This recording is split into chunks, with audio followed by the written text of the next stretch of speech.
Я ловлю себя на мысли, что где-то уже это видел.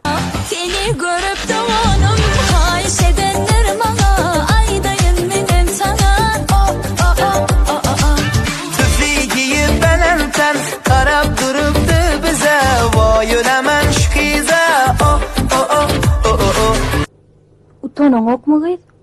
Ay, hava deysen böyle, yok deysen böyle. Şeker koşup tüdüne, dur beyle de şekine, çektirme bir çekene. Şeker şekerlikine, yürüme sıra dekine. Совесть-то должна быть хоть какая-то! Yok, hoşu yok, keyip bir o çere yok. Bir not yük koçsana benim öldüm. Kıvır ya da. Tak tuk, yüreğime attı ok. Ну и вы считаете это нормально?